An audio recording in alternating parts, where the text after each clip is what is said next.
Mtu wa Mungu, Bwana Yesu asifiwe sana na kusalimu kwa jina la Yesu. Mimi ni Felix Yunji, mtumwa wa Yesu Kristo. Na kukaribisha mtu wa Mungu, tujifunze kwa pamoja somo hili ambalo linasema kwamba ulipo unastahili, au unastahili kuwa mahali ulipo.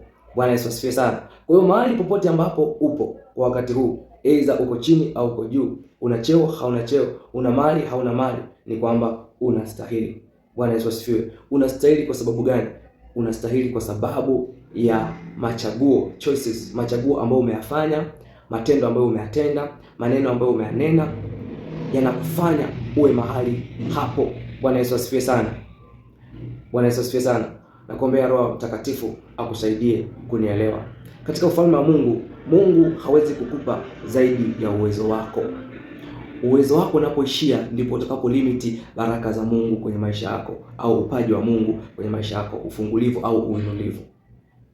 Unapoishia uwezo wako ndipo ambapo itakuwa ni ukomo wako. Lakini hakuna ukomo katika baraka na utajiri wa Mungu, katika baraka na heshima za Mungu hakuna ukomo, ila sisi ndio tunaweka ukomo kulingana na vyombo vyetu sisi vya kupokea. Bwana Yesu asifiwe sana. Tukiangalia katika Wakolosai, katika kitabu cha Filipi sura 4 mstari wa 19, anasema na Mungu wangu atawajazeni kila mnachokihitaji kwa kadiri ya utajiri wake katika utukufu ndani ya Kristo Yesu. Tunaona kwamba kwa kadiri ya utajiri wake. Sasa utajiri wa Mungu ukoje? Tukisoma katika Zaburi tunaonyeshwa kwamba utajiri wote uliopo duniani, kila kitu kilichopo duniani, vinavyoonekana visivyoonekana, fedha, mali, dhahabu, dunia na wote wakao ndani yake, wote ni mali ya Mungu. Unaweza kuona utajiri wa Mungu ni mkubwa kiasi ambacho hauhesabiki, haupimiki, hauwezi kuisha, hauna ukomo. Ila kwa nini hatuupati huo utajiri wa Mungu? Hatupati au mahitaji yote. Kwa nini hatupati kwa viwango vikubwa kabisa? Kwa nini? Ni kwa sababu ya vyombo vyetu vya kupokelea hivyo vitu ni vidogo. Bwana Yesu asifiwe sana. Kwa mfano, tunaweza tukaona kwamba Mungu aliwainua Danieli na wenzake, Shadraka, Meshaki na Abednego, kwa sababu walikuwa ni wenye hekima, walikuwa ni wazuri, walikuwa wana ufahamu, walikuwa na maarifa. Kwa hiyo unaweza ukaona hizo sifa ziliwafanya wawe juu. Kwa maarifa ndio aliyowaweka pale. Na tunaona kwamba Danieli aliendelea kudumu na wafalme wanaokuja aliendelea kuwa nao na kuwa katika nafasi kubwa. Kwa sababu gani? Kwa sababu alikuwa na maarifa. Alikuwa na chombo ambacho kinamfanya ahitajike kwenye nafasi kubwa. Bwana Yesu asifiwe sana. Mungu hawezi kukupa kibali wewe mbele ya wakuu wa dunia hii na wafalme ikiwa hauna hekima, hauna maarifa. Utaenda kuliaibisha jina la Mungu mbele ya hao watu. Utaenda kumwaibisha Yesu. Kwa hiyo Yesu hakuna haja yeye kukupatia hiyo nafasi. Ninapozungumzia hekima na maarifa, sizungumzie elimu, kwa sababu mtu anaweza kawa na elimu kubwa lakini bado akakosa hekima. Mtu anaweza kawa na elimu ndogo kabisa au hajaenda shule kabisa, lakini akawa na hekima ya ajabu mno, kwa sababu hekima inatokana na Mungu direct. Hekima sio kitu ambacho mtu anafundishwa. Hekima ni kitu ambacho Mungu anakufundisha mwenyewe, kwa sababu kibiblia hekima ni Yesu mwenyewe. Bwana Yesu asifiwe sana. Bwana Yesu asifiwe sana. Kwa hiyo tunaona kwamba Mungu ana utajiri wa kila namna, lakini kwa nini tuko hivi? Ni kwa sababu tunastahili kuwa hivi. Ni kwa mfano mzuri hata kwenye hii dunia, wanapotoa labda nafasi ya kazi fulani, watu wengi wanaomba, lakini anayepata hiyo nafasi ya kazi ni yule ambaye ana sifa kubwa zaidi. Kwa hiyo sifa yake kubwa ndio inamfanya yeye au pate nafasi kuacha wenzake. Bwana Yesu asifiwe sana. Kwa hiyo hata kwa Mungu pia, hata kwenye ufalme wa Mungu, Mungu hawezi kukuamini kwa makubwa kama madogo huwezi kuyafanya. Ukiona kwamba upo sehemu ndogo, ni kwa sababu bado hauna uwezo mkubwa. Kuwa sehemu ndogo sio kitu kibaya. Mungu akikupa kitu kidogo sio kitu kibaya, ila ameweka ndani yako maamuzi ya kuamua kutengeneza kitu kidogo kiwe kitu kikubwa, kufanya mambo madogo yawe mambo makubwa. Maana yake hizo hatua ni ambazo unatakiwa uzichukue wewe mwenyewe kwa makusudi. Ndio maana unaweza kuona mtu kwa mfano ana shahada ya uhasibu au usimamizi wa fedha na benki, anaenda kuchukua CPA, anapambania CPB ili apande kutoka pale alipo aende juu, ajitofautishe na wengine, apate nafasi ambayo asingekuwa na hiyo CPB au CPA asingepata. Kwa hiyo unaweza kuona kwamba kumbe unapokuwa mahali fulani ni Mungu amekuamini kwa sababu una sifa za kuwa mahali hapo. Ukikosa sifa za kuwa mahali hapo, hata ukiingia kwa bahati mbaya utaanguka.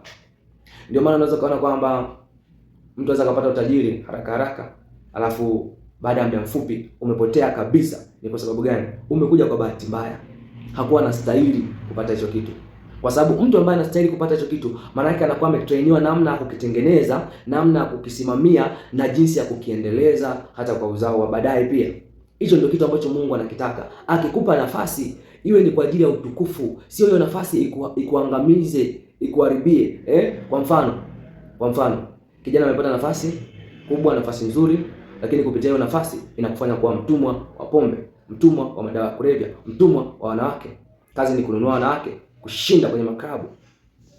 Nini? Maana yake ni kwamba haustahili hiyo nafasi kwa sababu bado haujaandaliwa. Baraka za Mungu huwa haziji katika namna hiyo. Baraka za Mungu zinakuja pale ambapo uko tayari kuzitunza, kuzisimamia na kuziendeleza. Ndio maana tunaweza tukaona baba yetu wa imani Ibrahim, licha kwamba Mungu alikuwa anampenda sana, lakini hakumpa mtoto mapema kwa sababu alikuwa bado hayuko tayari kumpokea ule mtoto, kumtunza na kumuendeleza katika mpango na kusudi la Mungu la kulizaa taifa la Israeli, kufanya kuwa maelfu na maelfu kama wingi wa nyota za angani.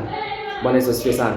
Tukisoma sasa katika kitabu cha Mathayo sura 25 mstari wa 15, neno linasema kwamba akampa mmoja talanta 5 na mmoja talanta 2 na mmoja talanta 1, kila mtu kwa kadiri ya uwezo wake akasafiri.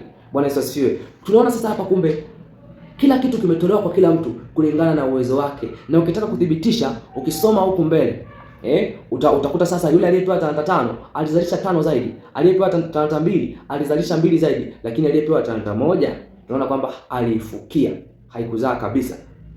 Angeweza hata kuipeleka kwa watu wa riba akapata kitu hata faida, lakini hakupeleka. Ni kwa sababu gani? Kwa sababu alikuwa hana uwezo wa kustahimili vitu vikubwa. Kwa hiyo kile kidogo ambacho alikuwa amepewa, maana yake ni kwamba ndio kitu ambacho alikuwa anastahili. Kwa hiyo usiwalaumu watu kwamba mtu fulani amenisababishia kuwa hapa, bila mtu fulani mimi ningekuwa wapi, bila sijui nini na nini ningekuwa hivi. No, shida inaanzia ndani yako wewe mwenyewe. Je, unastahili? Kama haustahili, hautapata. Na kama unaona kabisa kwamba unastahili kuwa sehemu kubwa na upo sehemu ndogo, muamini Mungu kwamba katika hiyo sehemu ndogo ulipo anakutengeneza sasa ili akupeleke sehemu ya juu. Kwa mfano wa Yusufu ambapo alitupwa shimoni, akapelekwa, akauzwa utumwani, akaingizwa gerezani. Zote hizo zilikuwa ni sehemu za kumtengeneza Yusufu kuwa mtu ambaye Mungu anataka akawe baadaye. Kwa hiyo Mungu hawezi kukuweka sehemu kwa bahati mbaya. Sehemu yote ambayo anakuweka Mungu, maana yake anakuamini kwa eneo hilo kwamba ni sehemu ambayo unastahili. Kwa hiyo ili Mungu akupandishe, lazima ukubali kufundishwa, lazima ukubali kutafuta maarifa, utafute nguvu, ujiongeze katika Mungu. Hasa maarifa ndio yanayohitajika zaidi ili Mungu aweze kukuamini kwa makubwa. Tunaona kwamba baada ya Yusufu kuwa yuko na maarifa ya kutosha, uzoefu wa kutosha, uwezo wa kutosha wa kiuongozi, tunaona sasa ndipo Mungu akamwamini kwa kumfanya waziri mkuu. Kwa hiyo wewe mahali ulipo, usitafute mchawi nani. Angalia patterns zinazokuzunguka, ujue shida ni nini, kinachokuzuia ni nini, ili uhangaike nacho hicho, ili utoke mahali hapo, Mungu akupeleke sehemu kubwa zaidi.